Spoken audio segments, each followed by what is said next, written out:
Iran's president begins the week with a dramatic statement to his people.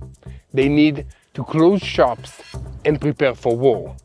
Back in Israel, the IDF and the Shin Bet engaged in a secret undercover operation that exposed the secret of a money laundering network run by the Hamas terrorist organization in Turkey with Iranian backing. And speaking of Hamas, they know exactly where the remains of the last Israeli fallen captive are, but they are dragging out the time before turning him over to Israel, and in the United States, the patience is running out. Hamas is also refusing to disarm at any price, and today we'll bring you the details of President Trump's new plan for Gaza. But Hamas has its own plans, and they don't include allowing anyone take their place. Will terror continue to rule the Gaza Strip? Hamas is trying to restore deterrence in Gaza, and this is a blow to Israel. And in the north, there is a slightly different picture. Is Lebanon on the way to normalization with Israel? Tension with Hezbollah rises, and the IDF is on a roll, hitting Hezbollah with one strike after another. And this week, the IDF will bring Hezbollah a new nightmare as the IDF's elite force from Gaza was transferred to the Lebanese border.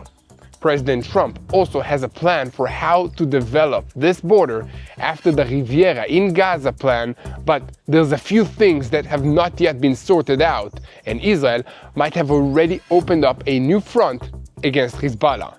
But there is also a giant opportunity for Israel and for Lebanon to build economic ties and relations to prevent another war, and we'll tell you more about that. But first, Iran is facing bankruptcy, and we're not just talking about money. They're running out of everything that they need to live, including water and oxygen. And we'll also bring you a closer look at the new security agreements between Israel and Germany as the world faces down the prospects of World War III. Let me know what you think about that in the comments. Welcome to Boots on the Ground.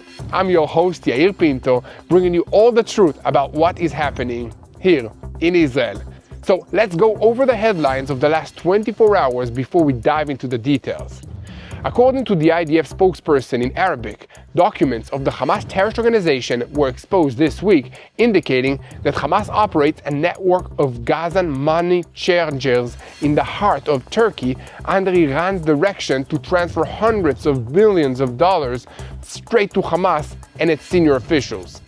However, after elimination of the Yasser Abu Shabab, the leader of the resistant movements against the terror organization Hamas, and after Hamas restored its deterrence in the Gaza Strip, they are trying to gain more support and funding.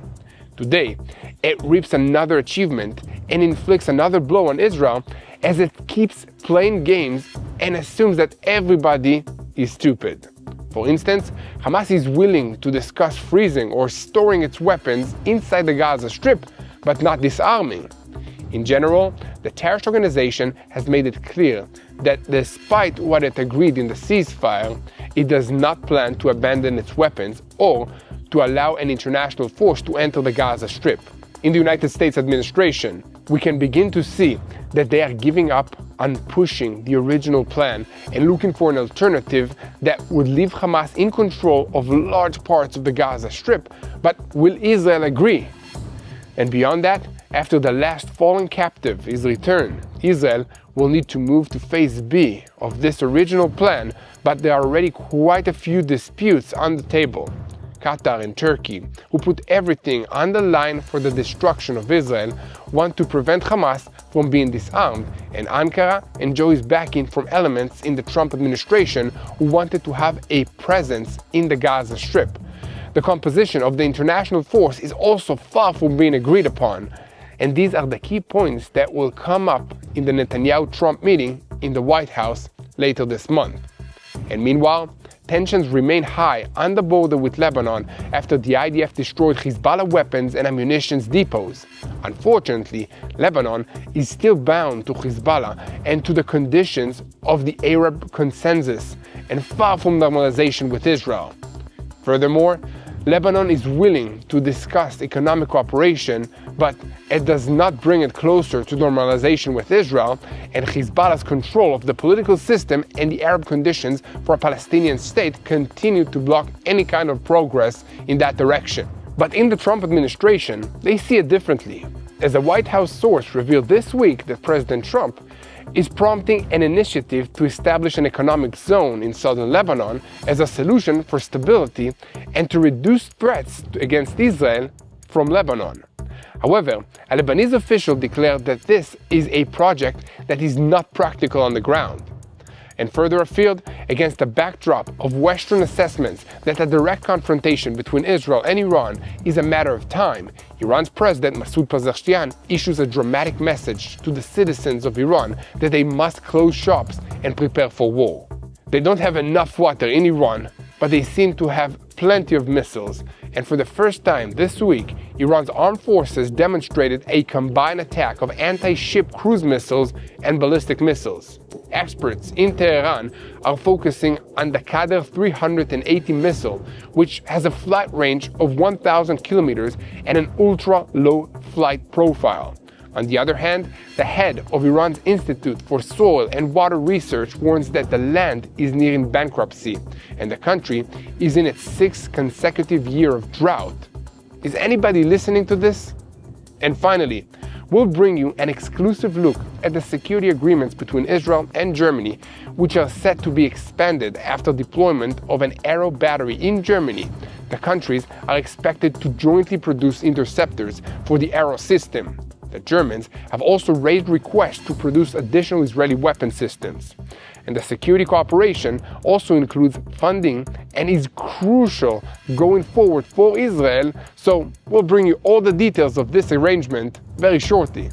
As you can see, we have a lot to talk about today, so let's dive into the details. I'm Yair Pinto, and this is your Boots on the Ground report, bringing you all the truth about what's happening here in Israel, as this is day 794 of the war against Hamas, Hezbollah, the Houthis in Yemen, the Shia militias in Iraq, and all the other armed groups in this region that are taking their orders from Iran's Islamic Revolutionary Guards Corps, which is the head of the crumbling axis of evil in the Middle East. A moment before we begin, I want to call on you to continue and help us spread the truth of what's happening here in Israel. So we're at a stage where it's hard for us to distribute our content, and we need your help to tell the algorithm that it's important to share what's actually happening here in Israel. So how do you help us? You give a like to this video, share it, leave a comment, and subscribe to TBN Israel on YouTube. Thank you so much. We can't do this without you. And now we're getting into the news and starting with the latest headlines about the Hamas terrorist organization. The IDF spokesperson in Arabic, Lieutenant Colonel Avichai Aderi, announced on Sunday that the IDF and the Shin Bet exposed a secret money laundering network run by Hamas in Turkey under Iranian direction. According to Aderi, documents of the terrorist organization were uncovered indicating that Hamas operates a network of money changers made up of Gazan exiles in the heart of Turkey, exploiting the country's financial infrastructure for terror purposes. The Gazan money changers operate in full cooperation with the Iranian regime and transfer hundreds of millions of dollars directly to Hamas and its senior officials. Also, according to the announcement, the money changers manage extensive economic activity in the heart of Turkey, including receiving, storing, and transferring Iranian funds into Hamas's hands. The IDF and the Shin Bet also exposed the identities of 3 operatives originally from Gaza, money changers who operate under Iran's guidance in the heart of Turkey. The announcement also stated the Hamas terrorist organization, encouraged and supported by the Iranian regime, and after causing the destruction of the Gaza Strip, it continues trying to advance terror outlets against the state of Israel and to rehabilitate itself, and this also is happening outside the territory of the Gaza Strip. The IDF and the Shin Bet warn against maintaining ties with money-changing networks and with the other economic arms of the Hamas terrorist organization. However, this is not all the news about Hamas for today. There is an internal war raging in the Gaza Strip between the Hamas terrorist organization and clans that want the organization to fall and disappear. Palestinian sources reported on Sunday that the Popular Forces organization in Rafah executed 2 Hamas terrorists captured by it who had previously been hiding in underground tunnels in the southern parts of the Gaza Strip. Sources in Gaza also reported that one of the Hamas terrorists was a commander in the terrorist organization's sniper unit named Muntasir Abu Samah Abu Jihad. From his photograph, it appears that in the past he served as an officer in the Hamas police in Rafah at a rank equivalent to deputy superintendent. However, while Israel, the United States, and regional states tried to outline the day after in the Gaza Strip, the Hamas terrorist organization is doing everything to make sure that nothing changes and that it remains armed and in control. Hamas complicates every attempt to reach stability, and behind the pretty declarations about resistance and defending the people, Hamas continues to run a whole array of lies and games on the backs of Gaza's residents, the Palestinians, and at the expense of Israel's security. In just a moment, we'll bring you all the details on how Hamas is trying to shape the day after in the Gaza Strip, but first, I want to invite you to give a click to the subscribe button so that you stay tuned to the truth in real time and never miss another episode of Boots on the Ground. I also want to speak to you about one of our partners, because as we enter the Christmas season, when our hearts return to Bethlehem and the birth of Jesus, Yeshua in Hebrew, I want to speak about Israel. Israel has been through so much in the past 2 years, and recovery is slow as communities rebuild, families heal, and tourism, which is a major engine of Israel's economy, is taking a long time to recover. Israel is healing, but it takes time, it takes faith, and it takes friends. So, when people ask, how can I help Israel right now? I say, bless Israel this season. And that's why I stand with Arza. Arza is an Israeli small business that we've been partnered with for many years now. Arza works with artisans in Jerusalem, in the Galilee, and in Bethlehem to create handmade pieces from the Holy Land. Each season, they gather these gifts into an Arza box where you've never been here or you haven't walked these steps before. It's a taste of the land of the Bible, the land of Israel. Many on the Arza team served in Israel's defensive forces, in reserves, near the front lines, and are now rebuilding their life. So when you purchase an Arza box, you bless Israel, you keep small businesses alive, and you help families rebuild. This year's Christmas box is Nativity Night, bringing that holy night in Bethlehem into your home. So make sure to go to arzabox.com and use the code TBNIL for 20% off of your subscription. Again, that's arzabox.com, and the coupon code is TBNIL, and you'll get 20% more off of your subscription. So bless Israel this Christmas, support Israeli artisans, small businesses, and bring the Holy Land into your home. And now we're getting back into the news and staying on the topic of the Hamas terrorist organization. In a rare interview, Khalil El-Khaya, one of the 5 members of the Hamas terrorist organization's leadership in Gaza, openly presented Hamas's vision for the Trump plan, while the American plan speaks about disarming Hamas and bringing an international force to help stabilize the Gaza Strip. El-Khaya made clear that Hamas does not intend to give up its weapons, certainly not now. According to him, Hamas is deliberately freezing the situation and preserving difficulty, chaos, and violence as part of its strategy. Also, regarding the international force, Washington planned to bring into Gaza international soldiers to maintain the peace, and Hamas's message is clear. The terror organization agrees to international forces only on the condition that they be separating forcing on the border, but not the neighborhoods inside the Gaza Strip, not in the refugee camps, and not in places where Hamas holds the control. In other words, Hamas tries outwardly to give the message of one who is prepared for stability. But in practice, they ensures that all the military power and the control on the ground remains in the Hamas hands. So it can clearly be seen that the Hamas terrorist organization is running a double game and deepening the mess. And against the backdrop there is another dispute that is taking place around the return of the body of the fallen captive Yassam officer Ran Guyali. Israel conditions moving to phase B of the deal on his return, but here too Hamas uses the family's pain as leverage. El Haya promised that members of the terrorist organization will go out to new areas to search for Guyali, and reports from the Gaza Strip speak about searches in the Zaytun neighborhood in cooperation with the Red Cross.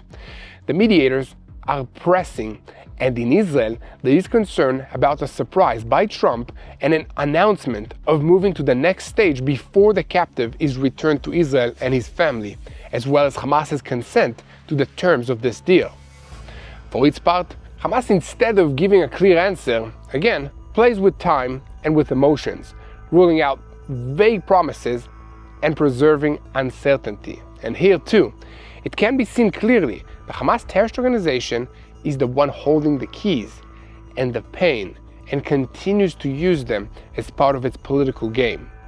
At the same time, on the ground itself, Hamas isn't satisfied with evading a political arrangement. Inside Gaza, the terror organization is trying to restore its internal deterrence through force and violence against Palestinians.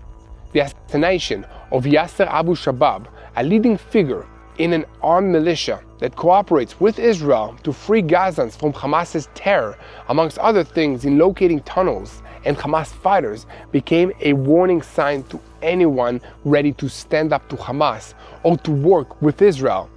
After Hamas gave a 10-day ultimatum to armed militias to turn themselves in, reports began to arrive that members of clans and militias indeed are starting to surrender.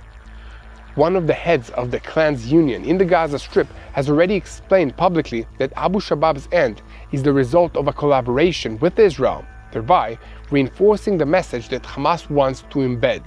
Whoever does not submit to Hamas is marked as a traitor. Thus, Hamas restores deterrence inside the Gaza Strip, but does so by intimidation, assassinations, and settling scores with Palestinians, and continues to crush every internal attempt to cope in its reign of terror.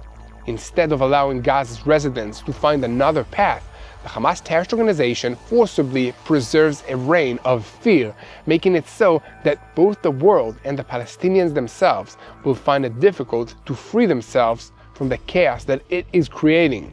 I don't expect this to make any difference to those who are wearing white checkered keffiyehs and shouting in the streets of New York, from the river to the sea, Palestine will be free. But for anyone who is watching this, who might have considered supporting Hamas, a terrorist organization by the way, in this way, or in any other way, do you really want to stand with people who enforce their will through intimidation, violence, terrorism?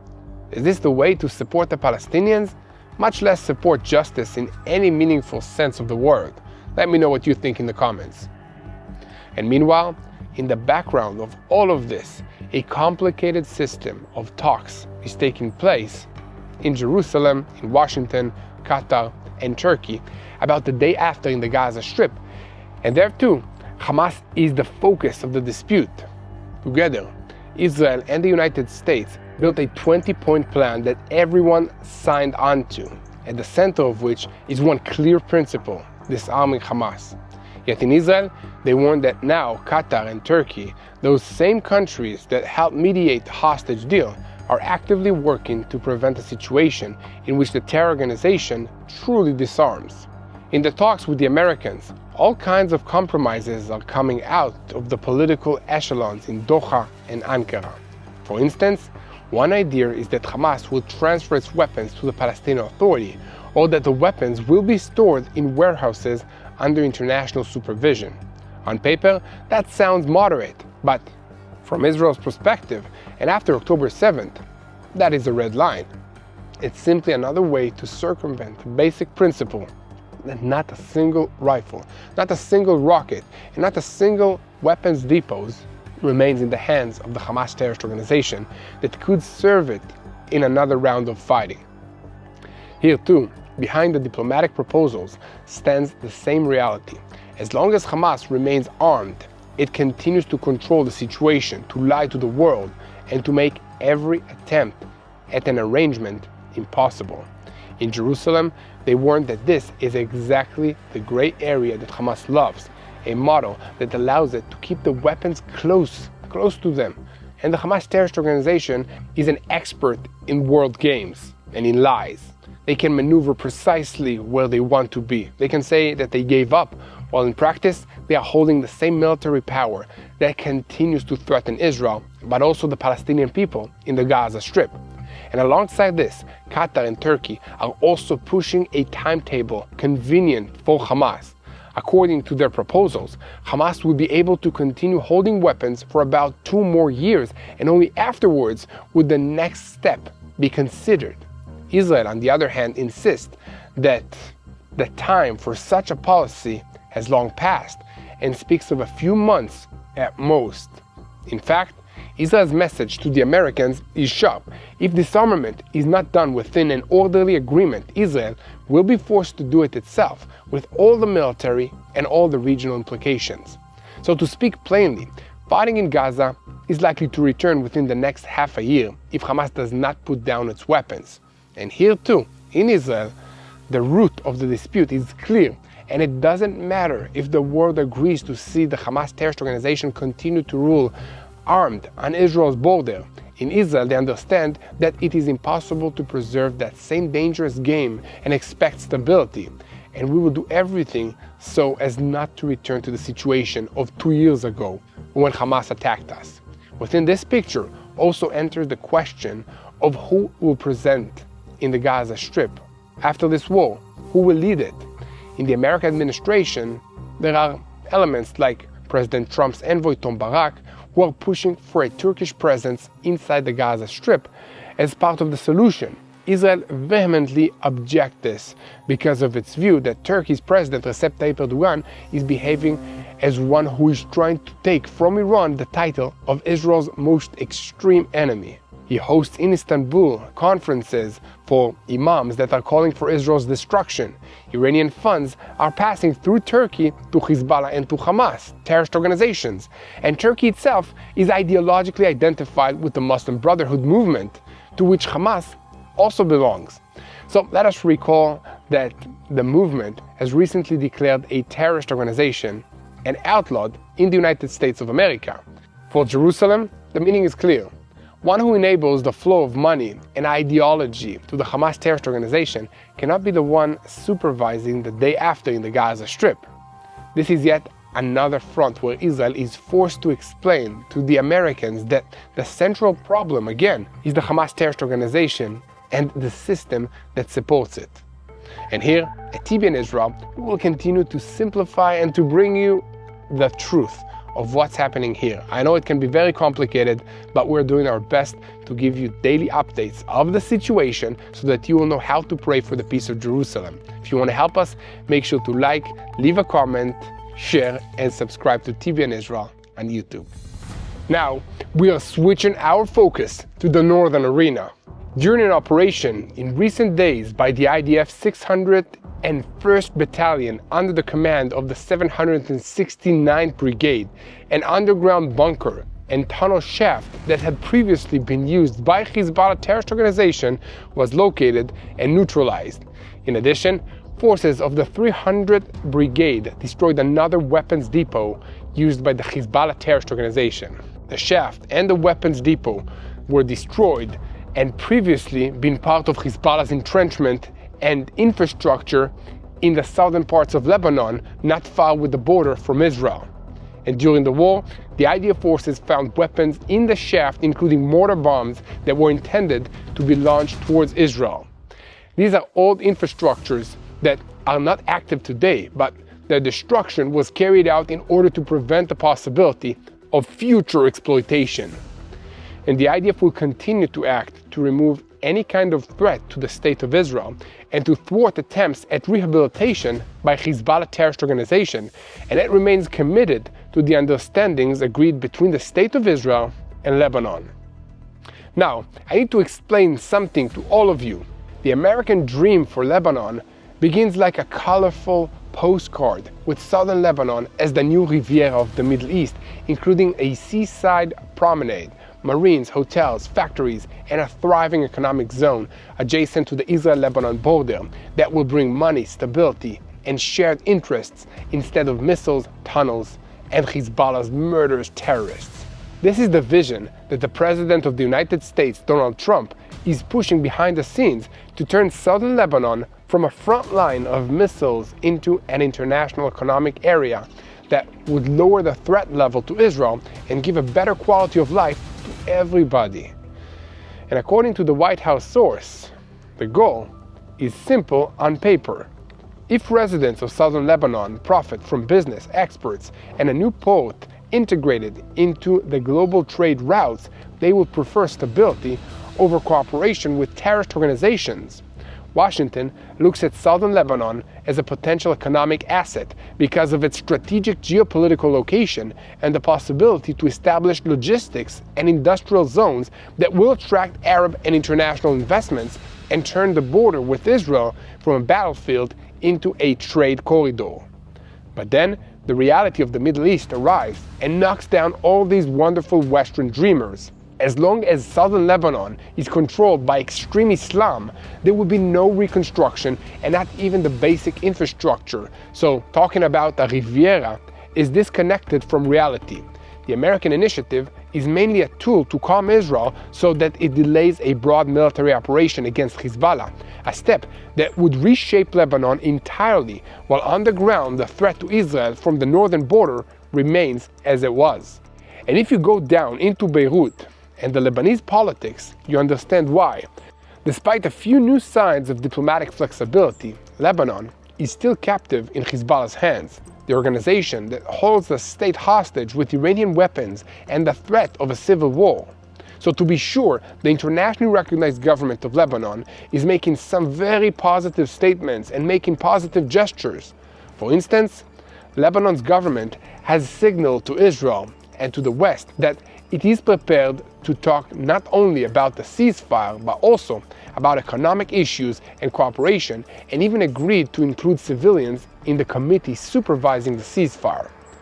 Also recently, a veteran diplomat was appointed, former ambassador to Washington, Shimon Karam, and on the Israeli side, Dr. Ori Raznik from the National Security Council.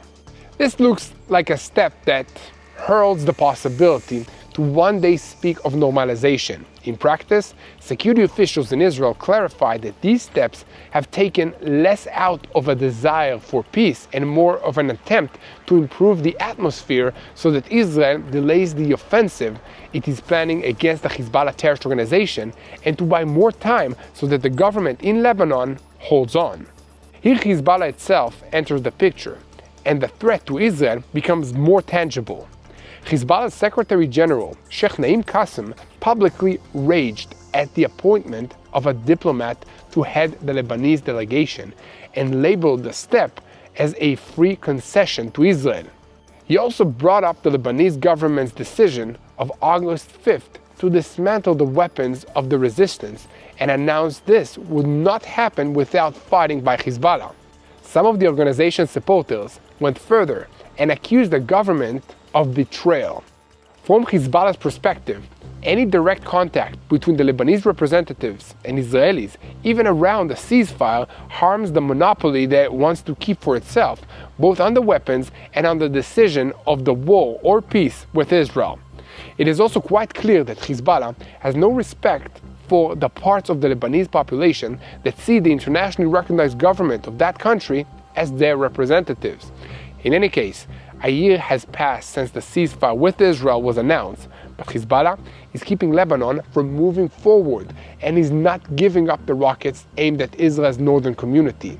So this raises questions about whether it is even possible to build a new reality north of Israel when an armed terrorist organization loyal to Iran holds the steering wheel. What do you think, guys? Let me know in the comments. Israel sees well that the pace at which Hezbollah tries to recover from the blows that it suffered, and also to strengthen ties with Turkey and the new Syria, is faster than the pace at which it is truly weakened. Therefore, behind every talk of reconstruction, economic zone, or cooperation, the real picture is clear. until the source of the problem is addressed, which is Hezbollah's weapons and Iranian control, Israel's north will continue to live in the shadow of a heavy threat, and the dream of a quiet Riviera in southern Lebanon will for now remain just as a dream. And here at TBN Israel, we will continue to bring you all the truth about what's happening in Israel, and as always, we invite you to continue to spread the truth. And Israel is standing now on the front line against extreme Islam that has already penetrated Europe and the United States of America and is affecting life in every developed country in the world. So it's time to fight the terrorist fake news with the truth. Speak the truth about what's happening in Israel to as many people as possible. And if you want to help us, make sure to hit that subscribe button so that you never miss another episode of Boots on the Ground. Now, we're switching our focus to the front against Iran. The world continues to watch with concern the increasingly intense confrontation between Israel and Iran, as Western officials assess that the next direct clash between the countries is only a matter of time. Amidst this peak tension, Iran's President Masoud Pezeshkian has issued a sharp and unusual statement that are making waves all around the world. For instance, Pezeshkian has called on his country's citizens to adopt a posture of national emergency, saying that they must re-embrace the spirit of war in a war period. He also said that shops must be closed and prepare for war. According to him, Iranians must act with determination, with the goal of sending a clear message to Iran's enemies. Pezeshkian added and emphasized that only if the sense of emergency and readiness to confront strengthens amongst the public, then America and Israel will not be able to do anything against the Islamic Republic of Iran. And furthermore, in recent days, Iran's Islamic Revolutionary Guards Corps conducted a large-scale military exercise and showcased a new naval offensive capability, which they defined as a message of warning to Israel, to the United States, and to their allies. According to reports in Iranian media portals and quotations from commanders as published on the World Defense News media portal, the drill demonstrated an operational launch package that included an unprecedented combination, a parallel launch of anti-ship cruise missiles together with short-range ballistic missiles that are fired from sites deep inside Iran towards mock targets in the Gulf of Oman. At the center of the strike stood long-range ballistic missiles of the types Gadar 110 and Gadar 380. Western experts placed the central emphasis in this drill precisely on the Gadar 380 cruise missiles, considered one of the most advanced weapons in Tehran's arsenal, with an estimated range of 1,000 kilometers and more. But the range of this missile is only one thing that makes it so dangerous. It also possesses the capability to fly at low altitudes, almost skimming the sea as it moves at supersonic speed. This makes it very difficult to detect and intercept by advanced air and naval defensive systems. It also has operational flexibility, as it can be launched from both mobile devices and from underground silos, making it hard to track and to strike the launchers. Iran has also demonstrated recently that it possesses the capability for multi-domain warfare, including the firing of ballistic missiles, cruise missiles, UAVs, and other weapons. The exercise demonstrated not only the power of the missiles, but also advanced training in combination and in coordination strikes of the Iranian Navy and other parts of its military. The combination of sea-skimming cruise missiles, ballistic missiles, and attacking UAVs points to a clear Iranian intention to develop a complex, long-range naval strike capability against naval forces in the Middle East region. And now, I have to make a quick comment, and you can probably guess what I'm going to say. Can the Iranian people eat or drink missiles? There are well-publicized water shortages in Iran, as well as the terrible air quality in cities, rising levels of poverty, crumbling schools, hospitals, and public welfare systems. These missiles and UAVs that the Iranian regime is spending all the money of Iran and the time are going to do nothing to solve the problems that the 70 million people who live in Iran deal with every single day.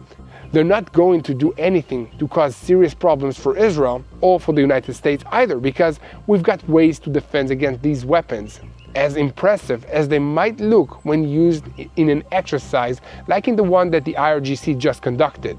Just think about it and let me know what you think in the comments. Because here at TBN Israel, we will continue to report on every development regarding Iran's Revolutionary Guards Corps and be the first to bring you all the information so that you will know how to pray. Remember, let's pray for the people of Iran. They need our help and our prayers. They need better leadership.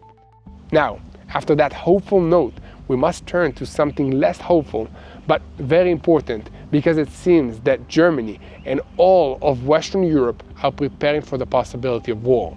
This week, the first visit to Israel of Germany's Chancellor Friedrich Merz, marking 60 years of diplomatic relations, also included a significant security declaration that Israel and Germany have agreed on expanding their security cooperation, including through the joint production of interceptors for the Arrow system.